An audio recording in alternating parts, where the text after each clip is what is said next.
Veď vlastne veľmi rád sa hrával s deťmi a deti si ho obľúbili tiež.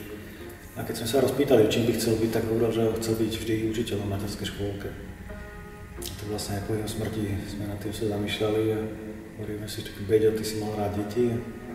Tu je zo pár ľudí, ktorí tie deti nemôžu mať. Tak sme sa začali vlastne cez Beďa modliť Bohom, či by nemohol vyprosiť Pána Boha deti pre tieto páry. Naozaj sú svedectvá, že tieto páry teraz už majú deti.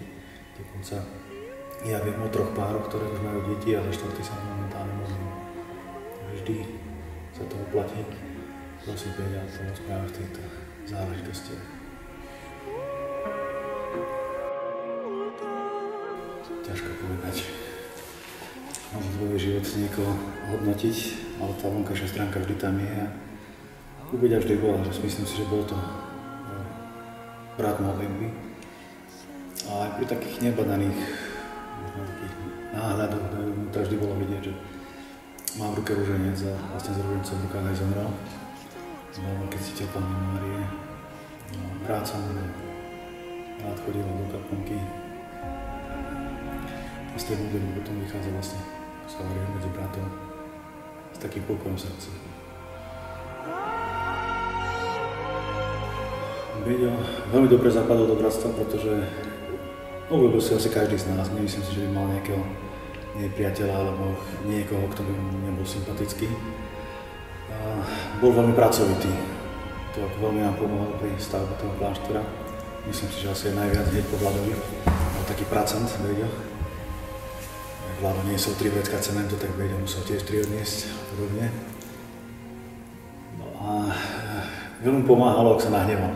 Pretože tie veci, keď bol nahnevaný, neriešil medzi bratmi, ale išiel napríklad rúbať drevo. Takže to tiež veľmi pomáhal bratstvu. Vlastne takto sa odreagovalo z toho, čo bolo možno nepríjemné občas medzi nami. Ale ako do bratstva, myslím, že veľmi dobre zapadlo. Asi by nebolo bratstvo, ktoré by ho medzi seba neprijal.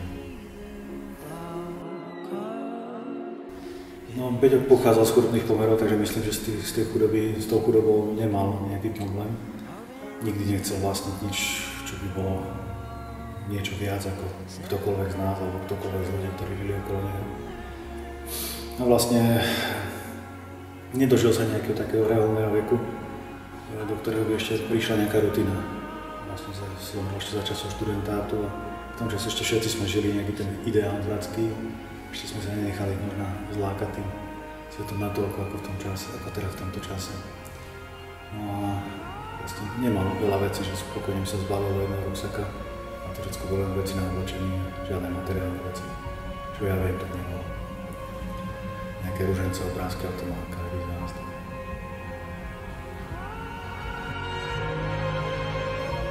Myslím, že by sa tešil, pretože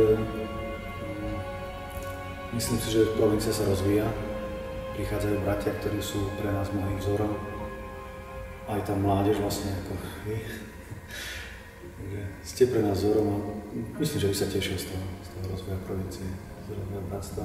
Určite, že sú veci, s ktorými by nesúhlasil, ale tie by určite povedal. Z toho s tým by vlastne nešiel, alebo teda išiel by s tým bolo povedal, rozprával by sa o tom.